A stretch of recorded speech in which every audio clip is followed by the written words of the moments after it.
په مانځه کې په انسان باندې سجده سهو لازمېدل. زموږ عزتمندو په مانځه کې بعضې داسې غلطۍ دي چې هغه کنه انسان نه وشي کنه نو په انسان باندې بیا سجده سهو لازمېږي.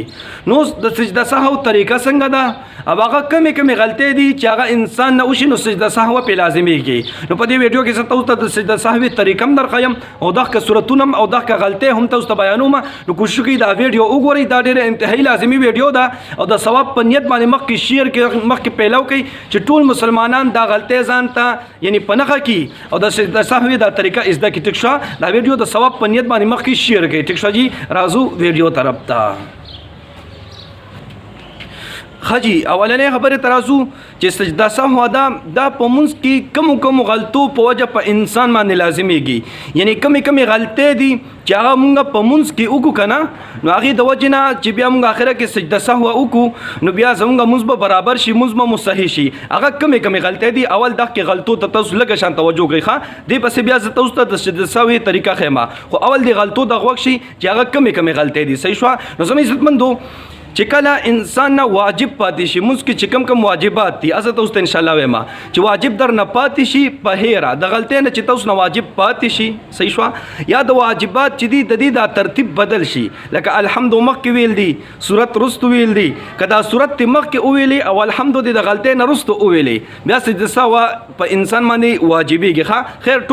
ټول صورتونه هم زه بیا تاسو ته وایم. خو بیا وری چې واجب در نه پاتې شي او واجب ترتیب الټه شي یا داسي یا چې کوم فرایض دي کنه موږ کې چې کوم فرایض دي کې تاخير راشي هغه کې رستواله راشي نو دې د وجنه سجده سهو په انسان باندې لازميږي. ټیک شو. نو د دې سجده سهوي طریقې ته لږ شانته غوښ شي بیا زه تاسو ته دغه ټول صورتونه بیانوم چې کم صورتونه دي کمې غلطۍ دي چې هغې د وجې نه په انسان باندې سجده سهو واجبېږي. ټیک شو. دغه زه تاسو ته بیا وایم خو اول د سجده سهوي طریقې ته غوښ شي. صحیح شوه. زما عزتمندو چې کله 2 رکعاته مونځ دی یا 3 رکعاته مونځ دی یا 4 رکعاته مونځ دی د ټولو منځونو اخیری قاعده چې د اخیری التحیات چې دی د 2 رکعاته مونځ دی بل فرض 2 رکعاته فرض دی یا 2 رکعاته سنت دی په دې د 2 رکعاتو کې اخیری قاعده په 2م رکعت چې تاسو نه صحیح دی کې سلام ګرځول دی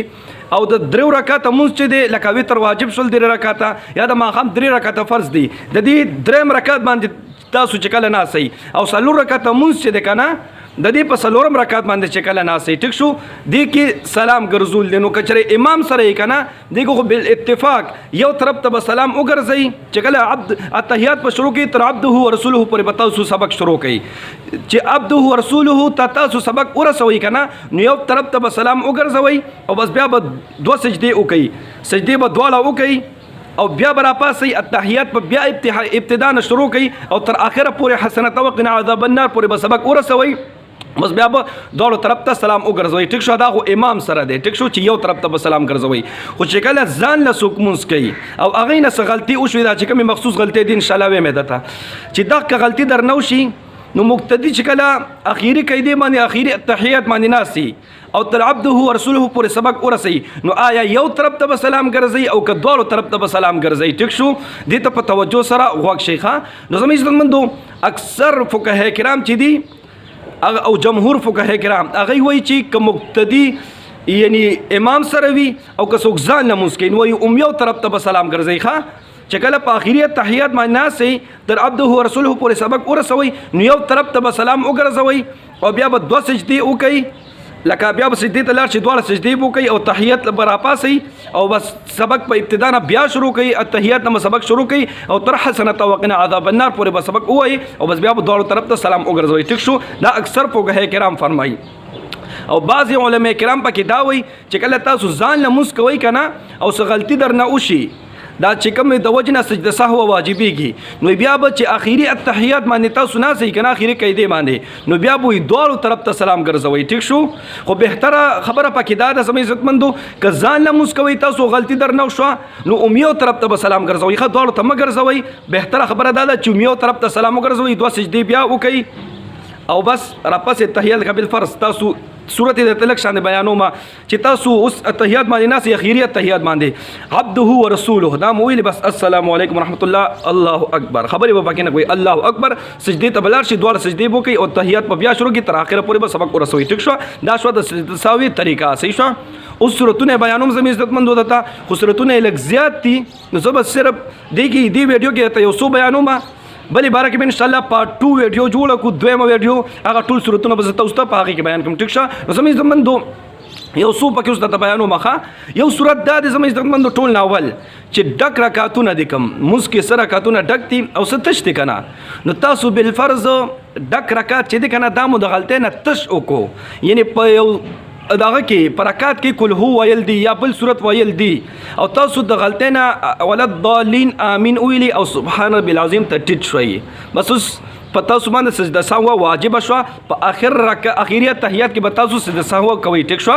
یو دا صورت شو چې کله صورت نه د غلطۍ نه پاتې شو یاد ساتي پکې دا خبره ډک رکعت چې د غلطۍ نه درنه تشو شي کنه بیا به سجده سهو واجبېږي او که تش رکعت د غلطۍ نه ډک وشو کنه بیا سجده سهو نه واجبېږي ښه سجده سهو بیا نشته دی بیا مونځ برابر دی صحیح دی بیا ټیک شو یو صورت دا شو ټیک شو جی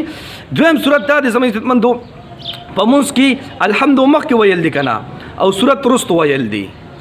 ٹھیک شو نو کدا ترتیب د غلطۍ نه چا الټا کو دی را پاسې دو د غلطۍ نه بس ډایرکټ صورت شروع کو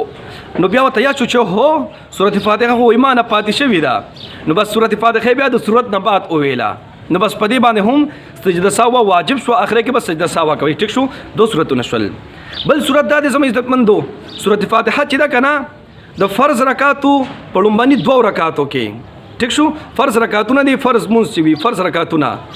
د دې په لومبني دوه رکعاتو کې او سنت د دې مکمل رکعتونو کې او وترم د دې مکمل رکعتونو کې د نفل د دې مکمل رکعتونو کې د کې چې تاسو سورۃ فاتحه وای کنه کدی کې د یو حرف هم پاتې شو آیات خلل خبره ک یو حرف هم پاتې شو بس سجده سهو در باندې واجب شوخه د فرض لومبني دوه رکعاتو کې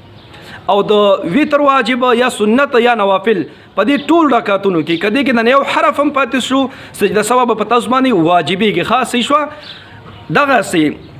د فرض رکعتونه چې وي څلور رکعت یا درې رکعت مونږ دی که فرض یو که سنت که نوافل څلور رکعت مونږ کوي تاسو یا درې رکعت کوي ټیک شو نو دی کې چې درې رکعت مونږ یا څلور رکعت مونږ دی په دې کې دوه قید وي یعنی دوه التحیاتی یو لومبه قید وي لومبه التحیاتی په دویم رکعت چې کله کینی او یو چې په دریم رکعت یا څلورم رکعت خلک کینی یو دغه قید ده نو اخیری قید چې دا خو فرض ده خو دا لومبه قید باندې چې تاسو کینی کنه په دویم رکعت باندې چې تاسو کینی د درو رکعات مونږ د څلور رکعات مونږ ښه د دې په دې لومبانه قید چې تاسو کینی کنه کدا قاعده تاسو نه غلطه نه پاتې شو تاسو دویم رکعت کې لګیای په سجده کې موجود دی او بس ډایرکټ ودرې دی تاسو ٹھیک شو ډایرکټ ودرې دی تاسو رستو پات د دې یاد شو چې هم نو قاعده یې رشوا بس په تاسو باندې بیا سجده سهو لازم شو اخر قاعده باندې بیا کله تاسو کې نه تر عبده رسول پر سبق به وای یو طرف ته سلام وګرځوي او بیا به دوه سجده کوي او بیا به ابتدا نه سبق شروع کی د تحیات والا ټیک شو زمي زمندو نه یو صورتونه مې بیان کړل دي کې بیا هم لږ صورتونه لاشته دي ښه زیات صورتونه پکې لا پاتې دي اب ان شاء الله تاسو ته بیا په بل ویډیو کې بیان کوم دا ویډیو بیا را نوګدي خلک بیا ګوري نه او دا چونګې ډیره زیات لازمي ویډیو ده نو کوشش وکړئ دا بل ویډیو چې دا ان شاء الله زما یوټیوب چینل کې تاسو ته ملاويږي قاسم اسلامیک میډیا دې کې کته شي ورشي یوټیوب ته لاشي قاسم اسلامیک میډیا سرچ کې ورکړئ زما چینل ځان سره سبسکرایب کړئ کې ان شاء الله دا تاسو ته موجود دي او دې پیج ته به هم زور کوم ان شاء الله ښه زما دا پیج دی دا تاسو ځان سره لایک کړئ نو ان شاء الله دینه به هم زدا ورکوم خو دوه ورځې بعد یا درو ورځې بعد اب ان شاء الله ورکوم ټیک شو الله رب العزت مخشاله باسه ته دعاګانې کوي دعاګانې وکاو الله پامان